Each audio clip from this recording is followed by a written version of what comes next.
सुख से जीने का तरीका है युक्ति पूर्वक जीना।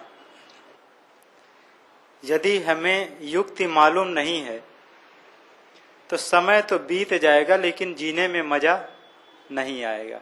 एक आदमी दुकानदार के पास गया और दुकानदार से कहा, भाई साहब आपके पास आटा है? दुकानदार ने कहा, हाँ है। उन्होंने कहा, अच्छा चीनी भी है आपके पास? कहे, हाँ चीनी भी है। कहे, अच्छा घी भी तो होगा आपके पास में?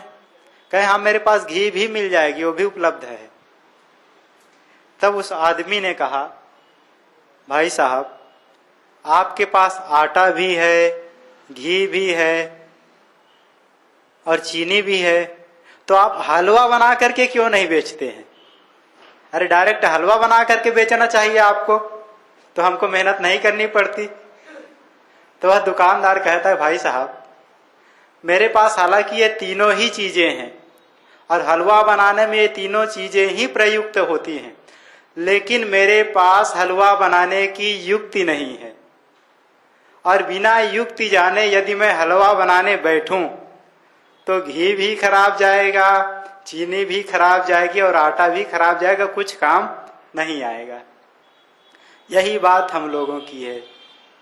जिन्होंने जीने की युक्ति जान ली, जीवन जीने का तरीका जिनको आ गया, उसके जीवन में मिठास ही मिठास है। लेकिन जो युक्ति नहीं जान पाया तो दुख और क्लांत में जीवन बीतता चला जाता है। एक स्कूल में एक परीक्षक चेक करने वाला जो आते हैं, एक्सटर्नल वे आए। उन्होंने कहा बच्चों से, छोटे छोटे बच्चे थे क्लास के, कि अच्छा बच्चों ये बताओ इस समय हमारे भारत के प्रधानमंत्री कौन है? अब छोटे बच्चे थे, उतना बहुत नॉलेज नहीं था। कहे, सर हमको पता नहीं। कहा, अच्छा ये बता तुम लोगों ने कोई ट्रेन चढ़े हो? तो बहुत बच्चों ने हाथ उठाया, हाँ हमने मम्मी के साथ चढ़े, कोई कहे पापा के साथ चढ़े हैं। कि अच्छा ये बताओ भारत की जो सबसे रफ्तार ट्रेन है वो कितने की स्पीड में चलती है? बच्चों ने कहा पता नहीं। अच्छा ये भी नहीं जानते हो? कहे कोई बात नहीं। फिर परीक्षक ने कहा, अच्छा ये बताओ मुर्गी एक बार में कितने अंडे देती है? बच्चों ने कहा ये भी पता नहीं। उस परीक्षक ने फिर उसका उत्तर बताया। कहे, मैं इन तीनों का उत्तर दे रहा हूं और इसको याद रखना। बताया, इस समय भारत के प्रधानमंत्री श्रीमान महामहिम डॉक्टर मनमोहन सिंह जी हैं।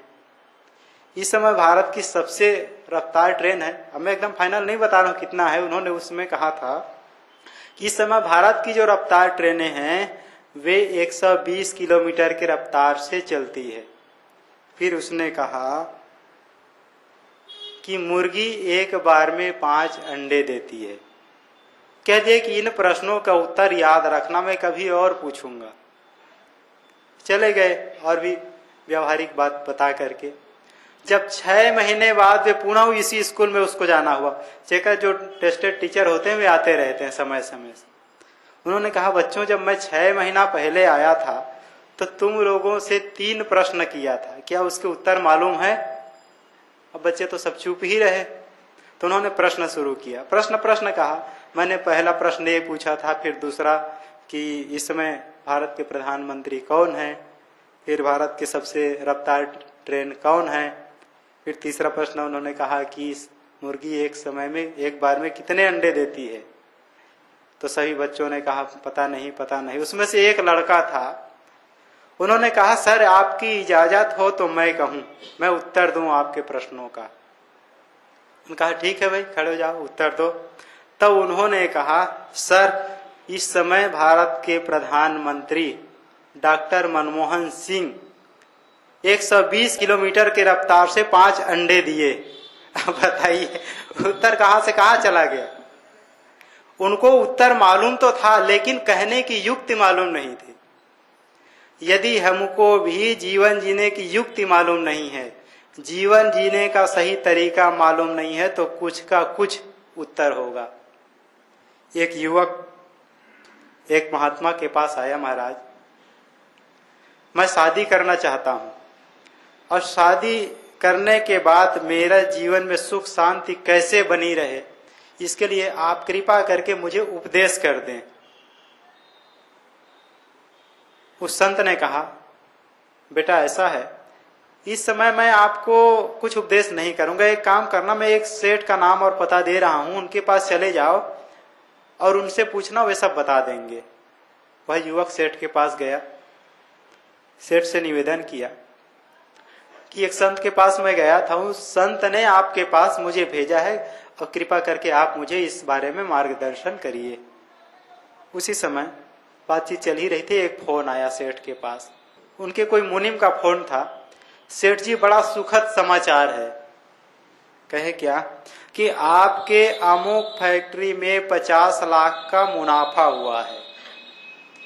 सेठ ने कहा मुनिम से, मुनिम जी कोई हर्ष करने की बात नहीं है, ये सब आते रहते हैं। हमारा काम ये है कि हम सावधानी पूर्वक काम करते रहें, फिर जो मिलना होगा, जो आना होगा, वो आता रहेगा। उस युवक के मन में आया कि देखो कि 50 लाख की आमदनी हुई है।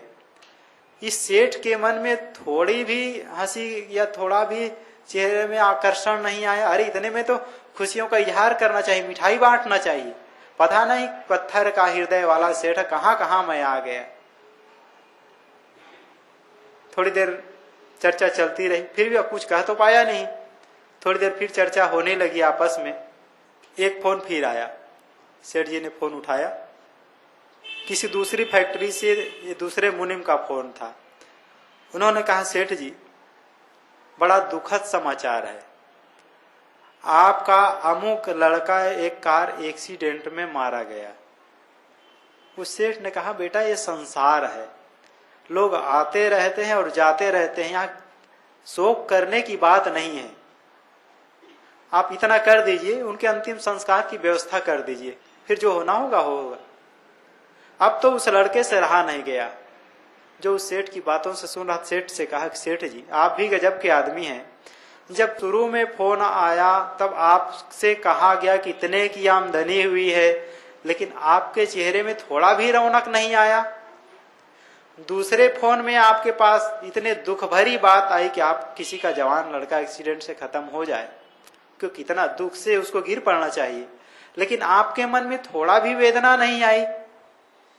उस सेठ ने युवक को समझाया, बेटा ये संसार है, यहां सब होता रहता है। चंद रोजा जिंदगी में किस लिए मगरूर है, चंद रोजा जिंदगी में किस लिए मगरूर है। आईना है जिंदगी, ठोकर लगी तो चूर है। इस आईने की क्या कीमत है।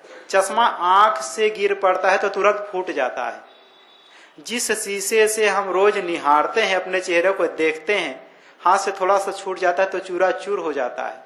बस ऐसा ही यह शरीर है।